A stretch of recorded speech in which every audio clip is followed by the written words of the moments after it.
That's your good boy. Thank you. Thank you for the kisses.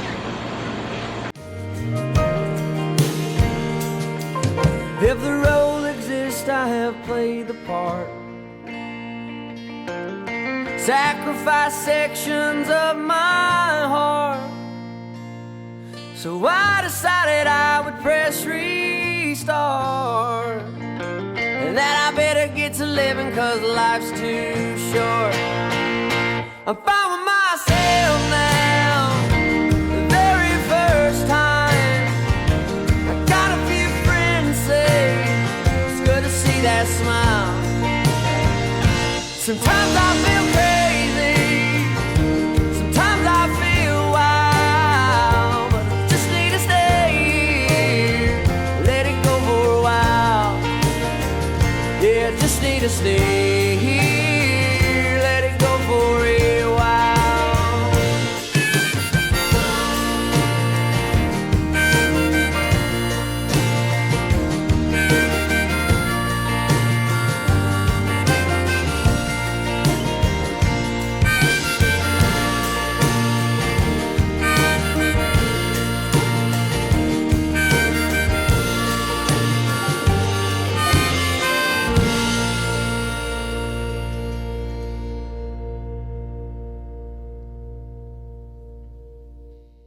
Good morning, YouTube. Morning. Welcome to Stiver's Homestead. I'm Zach. And I'm Jen. And what you doing over here? You couldn't even wait 2 seconds. You already got to start peeling potatoes? Peeling potatoes. So today, it's a lot of things. Yeah. This is going to be more vlog style rather than specific. This is how you do stuff, just because we have a lot going on. We can't possibly show. Right, and we're in the all to kitchen. do. And we're in the Gotta do it kitchen all. again, as we've been for several weeks now. But you know, it's harvest time, so it's a lot of preserving time. So what are you doing right now? So I am peeling potatoes. These are not ours. These are store-bought. Yeah. Little bad spot. Because I'm canning green beans and potatoes today. Woo! So I have a whole mess of green beans that we're gonna do. I can't remember how many pounds it is. There's a lot. What did I say? 20 something? I think so. 20 something, So 30 something. not too many, but it'll make us a few quarts. Yeah. And we're gonna put the potatoes in with them. I don't have a recipe to tell you, but if you're interested, I got my recipe from, the how-to I got from Crazy Daisies. So check them out. She just did a live. She canned the whole thing, the green beans and potatoes, told you how to do it, the steps and all that stuff. So we're not gonna do a video on it, but that's the how-to that I'm following. Yeah, and what we always used to do with green beans is just do the green beans by themselves. And just pressure can them. Yeah, and just pressure can them. But this time we're adding in the potatoes. We had the idea that we wanted to do that, and then Miss Wanda posted her live for it. We're like, oh, perfect, there you go. So it's a thing. So that's what we're doing, what she's doing immediately. And then I've got a few things that I'm doing that I want to show you all. Yep. So first things first is I wanted to show you all something that you all could do to make you a quick and easy meal, because this is going to be our dinner tonight since we got so much going on. So this is going to be pulled pork. It's going to be crock pot pulled pork. Now we usually do smoker and have all that fun stuff, but when you ain't got time to just sit around a grill and keep stoking it with wood, this will work. It's a good secondary option. So what we have in there is just a pork loin. It's a pretty good sized pork loin, but you know, it's not a Boston butt or anything like that. It's going to make a massive amount. It's just for us. And then what I put on it was some Famous Dave's steak and burger seasoning, some Creole, and then some brown sugar. I love brown sugar on there to add a little sweetness. I then cut up a couple onions that we grew in our garden, which I still love to say onions are one of those things that are so difficult to grow sometimes and actually get them to be nice and big, but we did it and I love it, and I love putting them in there. And then the kicker, you don't put broth, you don't put water. That is a Blue Moon beer. So you can put any kind of beer in there that you want. The darker the beer, the richer the flavor. I like the Blue Moons because it actually has a hint of orange in it, which kind of boils into it, so that's kind of nice. But that's your quick and easy pulled pork. That's gonna go on high or low for 8 hours or high for 4. And then when it's done, I'm gonna shred it and let it soak back in that juice. Ah, gonna be good, y'all. Now I'm gonna make some homemade coleslaw. What'd you say there? I don't think they heard you. I was saying to go with it, I'm gonna make some homemade coleslaw. Oh, homemade coleslaw. Nice. You're gonna stick that in between the potatoes and the green beans. Okay. And then all of these tomatoes. Yep. My goodness, folks, look at that. So we gotta do that as well today. that's going to be happening because those tomatoes, you're really on a timeline once you get those out and you harvest them, because they will rot quick. So we've got to get those done. We're just going to make a plain Jane sauce that we can use for chili or spaghetti or anything down the line. We also have this zucchini that's been sitting there for a minute. We keep telling y'all we're making zucchini bread. That might be tomorrow depending on timing. Those tomatoes and green beans are going to take a while. But then over the weekend, check out what we did. We made corn, or canned corn. So the corn, we've told you all, we go to, it's called Galrine Farms here locally. It's a non-GMO farm. They're awesome. So we go get a bushel of corn from them every time. We went ahead and got a bushel and we froze it, and then we went back and got another bushel and we canned it.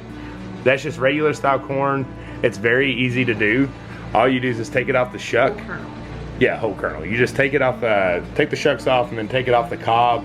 My mom actually had this cool little tool. I'll try to find one and I'll put it in our Amazon store if you're interested in doing this, because it'd make life a lot easier than a knife.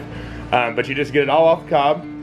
Then you stick it in a pot, and for every 4 cups of corn, you add 1 cup of water. What we noticed is you need maybe about a cup and a quarter, I would say, of water. You need a little bit more water than 1 cup to 4 cups. Bring it to a boil, let it simmer for 5 minutes. You add the corn and the water back into the jars. You don't have to use, a lot of those things you have to boil new fresh water, and you don't want to use the water that's the item soaking in or cooked in. Not for the corn, it was fine. So you can do that. You put it back into the quarts, you know, following your canning procedures, and then it was 10 pounds of pressure for 55 minutes for pints. If you do quarts, I want to say it was 95 minutes. However, just reference your ball book or check it out online. You'll have it. But if you want to can corn, that was one of the easiest ones there was. It just took a while to can. So we got, how many we have here? 3, 6, 9, 12, 15, 17. 17 pints of corn, so that's really awesome. There was probably 5 more, but we ate it for dinner. Yeah, we did. We couldn't just can it all. You had to eat something. But green beans, potatoes, tomatoes, corn, zucchini, and then dinner in the pot. Let me show. Oh yeah, I forgot about this one. We were in Walmart, y'all, yesterday, and I was like, why are you doing this to us? We've grown enough, we've got enough of our own food. And then here she comes with like 30 pounds of dried beans. I was like, what are you doing? So I got a bunch of dry beans, and I'm going to pressure can them. As you know, store-bought beans, when they're dry like this, it's a process to cook them. You can't just decide you want beans and have them for dinner that night. You gotta soak them and rinse them and all that stuff. So we're gonna can them up, which will be really easy, and that way we can pull them off the shelf anytime we want to and eat them for dinner. We can have them as a side, we can have them as a main course. So I got Great Northern beans, lima beans, black-eyed peas because they're my favorite. I absolutely love black-eyed peas. And some black beans and mixed beans. So that's going to be a process. It's an easy process. It doesn't take too long, but it's not going to be today. It's going to be sometime this week. So we'll get that done so we can have all kinds of canned beans on our shelf. And that just makes me really happy because we'll have all those beans to eat. And as you know, beans are very, very filling. So if anything ever were to happen, there they are. That's going to be really good for our family. Pretty excited about it. Wyatt, do you want to say hi? Anything you want to tell these awesome people today? No? You good? Alright. How you doing, Rusty? I don't know why that's blurry right now. Zena. You know, someone told me, well, that Great Pyrenees don't like to lick a whole lot. That's not true with this one. Oh my gosh, she's trying to get my lap. She's such a loving dog. I wanted to bring you out here to the dog pound because y'all haven't seen them in a while, but also to tell you something that we're doing. So, I don't know how much you all deal with your outside dogs and have any flea issues. Well, we've picked up one. I don't know where it came from. Honestly, I do. I think Daisy was kind of infested of them when we rescued her because she was just out in the woods, just surviving. And so she brought fleas to our home, which is not fun. Not necessarily just because we don't like fleas, but more of just the pain that the aggravation it gives your dogs. you know, they can't rest. When they get really bad infested, they're constantly itching. Those fleas are just biting them, and they're high anxiety when they have that going on.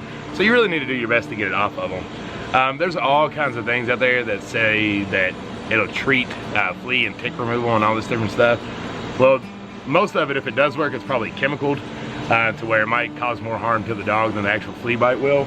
And then the second part of that is it usually just kills immediately what might be on there, and you last for a week or so, and then they're right back on. The thing about fleas, you really got to kill where the source is coming from, because you can get them off one thing, but they're just gonna come back even thicker and bigger and really just wear you out. So our cure for fleas is Diatomaceous earth, DE, food grade quality. So food grade quality just means it's going to be safe for your animals and around food and all this different stuff. But we use that to help solve our flea issue. So what we do is we have this tote right here. If you go to your local Roll King, they got you a big old bag of it for about 20 bucks, I think what it is.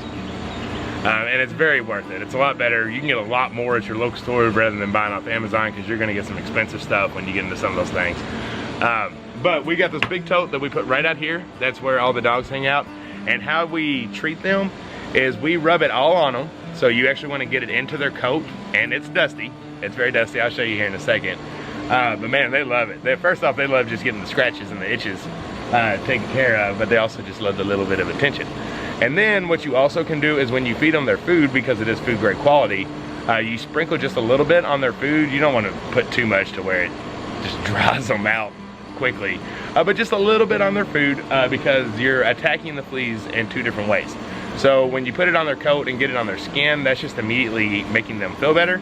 And then when you put it on their food, it's getting them from the inside out, because it'll come out their pores when they have the oil and different stuff. I said that they don't sweat, but it'll come through their coat from the inside.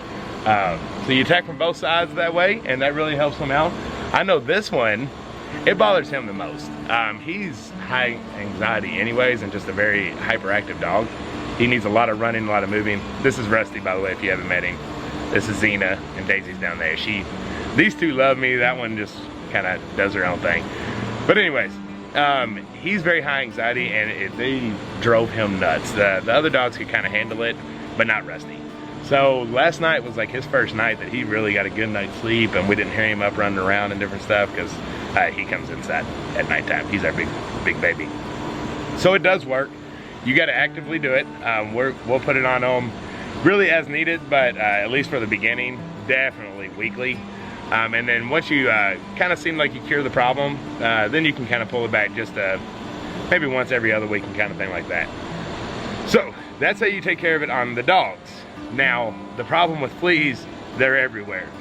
You really got to treat your ground, you got to treat your house, you got to treat everything, because when they start jumping off them, they're going to try to find different things to get onto. And they'll breed in, if you have carpet, they'll breed in the carpet. So you got to watch that. You got to have a deep vacuum.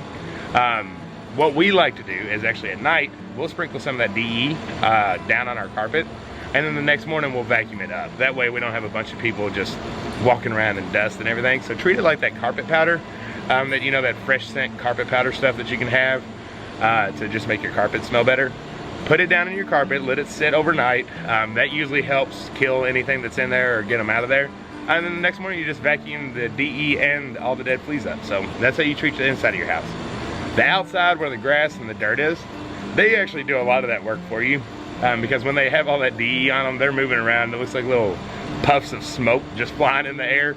But that's a good thing, because that's actually help treating your ground. So they're kind of getting it on the grass and different stuff like that. So that's a big benefit of just putting it on them too. You don't have to go walking around treating your grass. But the DE is some magical, beautiful stuff. Look at you two pretty little puppies. God, y'all being good puppies. Yeah. Oh yeah. Big kisses. Okay, the last thing I wanted to talk about with the DE stuff is it's completely safe. It's not chemical, but it will, because it helps deter some of the bigger ones. Quit getting Xena. Xena's just sitting here. He's just pawing her. He wants to be right beside me, but he's not smart enough to come over to this side. That's what Rusty does. It could potentially deter bees from your garden. It's not that it kills them. It just might keep them away while it's around. So if you're doing this anywhere around your garden, do it at the base of your plant. Try to keep it off the leaves. because this does also help deter a lot of little pests and aphids and insects and small things that it can kind of keep away. And that's a lot of the stuff we do. We keep away, not necessarily kill kind of thing, but if it gets them out of our area, it makes us happy. So if you're doing it around the garden, try to keep it off your plants, keep it off the flowers, because it might deter that bee away the next day. So this is your DE update, but like I said, let me show you what it looks like real quick, if Rusty will let me. He's got attention, so he doesn't want me to move now. Good boy. Actually, good boy. Thank you. Thank you for the kisses. He pushes you with his nose when he wants attention. Uh oh, you're getting real, because Zeta trying to get in here. What you on, buddy? What you on? So if you've never seen it before, this is what DE looks like. It's just a big old pile of dust. But it's good stuff, it sprinkles. It's the dogs, like Rusty's like, give me some more. It's great stuff. However, the one last thing that I did want to talk about that I just forgot is this only works dry. So as soon as rain hits the ground, hits the dogs, hits the dirt that it's on, it's gonna wash that stuff away and be gone. So you have to reapply anytime after it gets wet because it needs to have a dry source. Once it gets moist, it's done for. But that's what it looks like if you've never seen it before. Get all them potatoes done? I did. Now I'm washing dishes. I got my water boiling. Yeah, all kinds of stuff going on. I don't think we've ever acknowledged this, but you all might know this. We don't have a dishwasher. Yeah. So all this canning stuff we do, it keeps one of us up, mostly her. But I do the dishes as well. I usually don't do them completely correct, so that's why I kind of get booted off to do other things. But we don't have a dishwasher, so we have to hand wash everything. So after you basically do any part of the canning process, you got like take a break, wash all the dishes, and then dirty up a bunch more. I'm a little bit OCD, and I like to have my area clean when I'm canning. I can't have a sink full of dishes and all that stuff. So I'm constantly washing them and drying them so that I got a clean area to work with. They pile up quick too, because when you can, you're using usually big pots, big bowls, big everything. Well, anyways, I think that's about it for today, honestly. So, oh, did you have more? Well, this is actually a little bit different because this is real time. So when you see this is what we're doing with our Monday. Mm-hmm. Oh, and yeah. you'll see us live tonight. So we get to talk about that on a video for once. We'll be live tonight. If this is the first video you've ever caught, or if it's the 100th, we'll be live as usual Monday night at 8 p.m. Yep. Eastern? Yes, Eastern. So, if you like all this stuff she's about to can, come catch her live and we'll show you on the live. Because you're probably thinking like, you just tease us with all of these things. But to be honest with y'all, we make sure to do a canning video on like recipes, be like, this is exactly how you do it. Yeah. But when it gets to a day like today and we have a total of like over 100 pounds of veggies we have to preserve and can, it's go time. We ain't got time to stop and talk about it, unfortunately, but everything we're doing, we've showed you how to do before. Except the green beans, which I told you where to go for that. And the corn, I know it sounded simple, it is that simple. I told you exactly how you need to prepare the corn for canning. And like we do for all of our canning videos, we're telling you how to do the recipe, not how to can. We just like to show you how we do it. Get your ball book. Get your ball book. That's going to be your lifesaver. Because elevation will change things. I think our biggest thing is, Lord have mercy, makes a little more racket over there. But yeah, so you know how to do corn. The green beans are also easy. How we're actually going to do it is she gonna burn me with that thing. The green beans, you actually don't even have to cook if you don't want to. You can just pour fresh, hot boiling water over top and then go straight into the canning. We like it that way. It keeps them a little more crisp. I like a crisp green bean rather than a mushy green bean. But that is it. We've got to get on it. We've got a lot of stuff to do today. I hope if you have any kind of flea tick kind of issue, that DE info helps you. It's some good stuff. It is. And your puppies will love you for it. They will relax and be quiet and just enjoy themselves. Yeah, and you can get it off Amazon. He may have said all that, but you can also get it at your farm stores, Tractor Supply, Royal King, places like that. That's actually what I told him. I said, you're probably going to get a lot more for the same amount of money if you go to a store. But we will on Amazon. I'll post a little corn scraper thing so you can get it off the cob really easy on our Amazon link. And I'll find a DE, the appropriate one with the food grade quality, and I'll put it in our Amazon store. Just so you can kind of see what a packaging may look like and make sure you get it right. You can buy it off there, perfectly fine. But like I said, you're probably gonna get a bigger 50-pound bag for the same price at your local farm store. You want to say something? Want to say bye to them? Bye. Alright, yeah. Well, this is where we leave you. Wonderful Monday. Yep. Make sure to join our live tonight so we can talk about and show all this canning stuff, and we can add a little more detail, so any questions you have from this, we can answer on the live. Yep. Think about us and how busy we are today. That's right. Monday night, 8 p.m. Eastern, and we will catch y'all then. See you later. Until the next one. Bye. Bye.